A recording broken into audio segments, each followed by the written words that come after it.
रहेंगी और ये कहाँ तक पहुँचेंगी, कहना मुश्किल।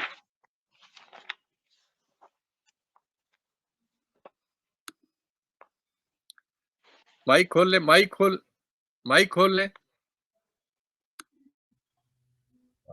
सीता जी, धन्यवाद आपका बहुत-बहुत। आपने वक़्त निकाला, थोड़े वक़्त के लिए जुड़े हमारे से और बड़े महत्वपूर्ण बिंदु आपने रखे हैं। मैं आऊँगा हेमंत शाह जी के पास, इस बीच सुनील जी भी जुड़ गए हैं, उनका भी बहुत-बहुत स्वागत है।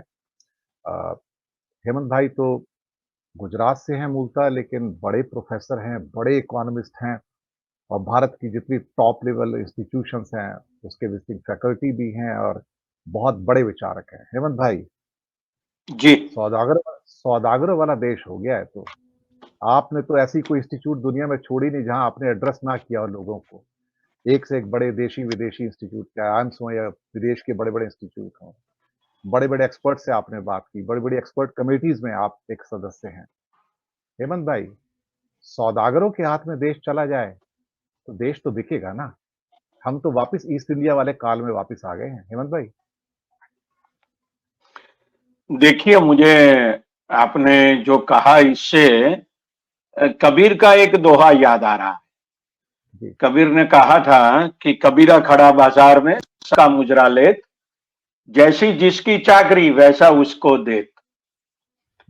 तो कौन खड़े हैं बाजार में, आप हम सबको मालूम है, और जैसा जिसका मुजरा होता है वैसा उसको वो देते हैं। सवाल इस बात का है कि ये जो नियो लिबरल इकोनॉमी हमारे बीच में खड़ी हुई है, उस नियो लिबरल इकोनॉमी में यही होने वाला है और यही हो रहा है। ये एक सेंटर राइटिस्ट या पूरी तरह राइटिस्ट पार्टी हमारे देश में अभी सरकार में है, ऐसा कहा जा सकता है। ये तो अच्छी बात है कि लोकतंत्र है हमारे संविधान में अभी और चुनाव है, इसलिए गरीबों की चिंता हो रही है, वरना शायद गरीबों की चिंता भी नहीं हुई। तो आज जो हो रहा है वो आत्मनिर्भर भारत के नाम पर हो रहा है। ये एक स्लोगन बनाया हुआ है जिसके तहत हमें ऐसा कहा जाता है कि देश आत्मनिर्भर बन रहा है, लेकिन वास्तव में देश आत्मनिर्भर नहीं बन रहा। मैं ऐसा समझता हूं कि अगर आप विदेशी कंपनियों को भारत में बुलाते हैं और भारत में उनको ये कहते हैं कि आप आइए और यहाँ बैठिए, यहाँ उत्पादन कीजिए, यहाँ बेचिए और निर्यात भी कीजिए, तो इसका मतलब ये हो रहा है कि वो जो मुनाफा कमाएगा वो सब मुनाफा अपने यहाँ ले जाएगा। और दूसरी बात, हम ये सोचते हैं कि नहीं नहीं हमें रोजगार मिलता है, विदेशी पूंजी यहाँ आती है। तो सवाल इस बात का है कि वो रोजगार कितना मिलता है और कितनी कैसी टेक्नोलॉजी आ रही है, जिसे हम स्ट्रक्चरल अनएम्प्लॉयमेंट कहते हैं। ढांचागत जो बेरोजगारी है वो इतनी बढ़ रही है कि जिसमें कोई दो राय हो ही नहीं सकती। सरकारी आंकड़े कुछ भी कहे, लेकिन जो गांवों में बेरोजगारी दिखती है, शहरों में भी जो बेरोजगारी दिखती है, वो तो नजर पर आने वाली बेरोजगारी है। लेकिन ये जो क्रोनी कैपिटलिज्म खड़ा हुआ है, जहां सरकारें तय नहीं कर रही कि कौन सी पॉलिसी होनी चाहिए अर्थतंत्र में, लेकिन कंपनियां तय कर रही है कि किस प्रकार की पॉलिसी होनी चाहिए। इसीलिए तो जो खेती के 3 कानून थे वो लाए गए, उसमें बदलाव भी किया गया, लेकिन जितना विरोध हुआ और चुनाव आ रहा था तो वो वापस लिए गए। लेकिन हालत कोई अच्छी हो गई है ऐसी तो है ही नहीं। देखिए, अभी भी दिल्ली में जो किसानों के प्रदर्शन हो रहे हैं वो क्या बताते हैं, वो तो यही बताते हैं कि जो सरकार ने वचन दिया था उस वचन का कोई पालन नहीं हुआ है एमएसपी के बारे में। लेकिन जो उद्योजकों को सब्सिडीज दी जाती है, वो कितनी बड़ी सब्सिडीज दी जाती है, इसके बारे में हम शायद ही सोचते हैं। हमेशा हम ये कहते हैं कि जो मेरिट सब्सिडी है और नॉन मेरिट सब्सिडी है, उसमें मेरिट सब्सिडी के ऊपर देना चाहिए, लेकिन जो नॉन मेरिट सब्सिडी है वही सच में तो ज्यादा बढ़ रही है।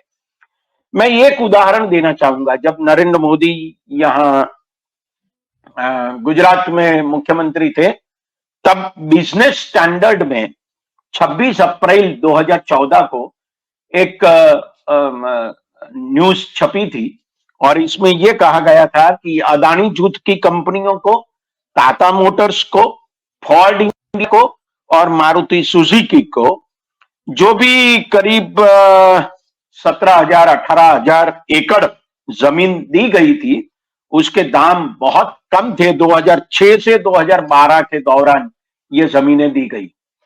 तो जमीन बेचना, मुफ्त में देना या बहुत कम दामों पर देना, एयरपोर्ट्स भी बेचना, पोर्ट्स भी बेचना, रेलवे स्टेशन बेचना या ट्रेन बेच देना, हाईवे पर कब्जा प्राइवेट कंपनियों का हो जाए। और ये सब क्यों हो रहा है? तो ये कहते हैं कि मोनेटाइजेशन ऑफ एसेट्स के बारे में भी वही सोच रखी गई है और कहते हैं कि नहीं नहीं, ये जो सरकार की मिल्कत है उसमें से हमें कुछ ना कुछ पाना चाहिए। तो ये सारी बातें जो हो रही है, मुझे लगता है कि ये एक मार्केटिज्म है। ये कोई संविधान में जो डायरेक्टिव प्रिंसिपल्स ऑफ स्टेट है, जिसमें ये कहा गया है आर्टिकल 39 में कि कम हाथों में या कम जेब में संपत्ति का केंद्रीकरण ना हो, सेंट्रलाइजेशन ना हो या कंसंट्रेशन ऑफ इकोनॉमिक पावर ना हो, इसका ध्यान राज्य रखेगा। लेकिन राज्य अभी ये ध्यान नहीं रख रहा। हालांकि जो भी हो रहा है वो बिल्कुल इससे विपरीत हो रहा है। तो मुझे लगता है कि ये बॉम्बे स्टॉक एक्सचेंज में या नेशनल स्टॉक एक्सचेंज में जो करीब 5,000 कंपनियों की लिस्ट है, वो लिस्टेड कंपनीज हैं। ये सारी बड़ी कंपनियां आजकल हम पर शासन कर रही है। हम ये मानते हैं लोकतंत्र में कि हमारे चुने हुए प्रतिनिधि जो विधानसभा में जाते हैं, लोकसभा में जाते हैं, वो हमारे लिए कानून बनाते हैं। सच में बात तो ऐसी है कि वो जो कानून बनाते हैं या जो रूल्स बनाए जाते हैं ब्यूरोक्रेसी के द्वारा, मोटे तौर पे ये सारे रूल्स और कानून ये उन लोगों के लिए बनाए जाते हैं जो ये कंपनियों में अपनी मालिकी रखते हैं। तो ये सारी चीजें मुझे लगता है कि हमें एक कंपनी बना रही है। ये जो पॉलिटिकल पार्टीज है वो क्या कंपनी है? देखिए, अभी तो भारत रत्न भी एक तरीके से बिक गया। आपको क्या चाहिए? आपको वोट चाहिए। वोट चाहिए तो हमें ये करना है। मतलब आप कुछ भी कहो। आज तक तो कर्पूरी ठाकुर याद नहीं आए थे, लेकिन अभी अचानक याद आ गए। चरण सिंह याद नहीं आए थे, अचानक याद आ गए। अब क्या कहें, पीवी नरसिंह राव जो कांग्रेस के प्रधानमंत्री रहे, वो भी याद आ गए। तो ये क्यों याद आ गए अचानक? इसका मतलब ही यही है कि आप भारत रत्न को इसलिए बार्गेनिंग पावर के हिसाब से यूज करना चाहते हैं ताकि आप ये कह सकते कि भैया हम इनके लिए बहुत आभारी है कि इन्होंने भारत का विकास किया, बिहार का विकास किया, उत्तर प्रदेश का विकास किया, वगैरह वगैरह। तो मुझे लगता है कि ये जो नियो लिबरल इकोनॉमी खड़ी की गई, जिसमें ये कहा गया कि state must be less and the market must be given power to equalise all, वो मार्केट में इक्वलाइजेशन का जो पावर है वो तो उन लोगों की जेब में है जिनके पास पैसा है। ये मुझे लगता है कि हमारे लिए बहुत बड़ी चिंता की बात है। जी हेमंत भाई, बहुत बहुत धन्यवाद। आप बहुत शॉर्ट टाइम के लिए आए थे, वक्त निकाला, मैं आपका शुक्रिया अदा करूंगा। संजीव भाई के पास आता हूं। एक बहुत बड़ा इस मार्केट का जो एक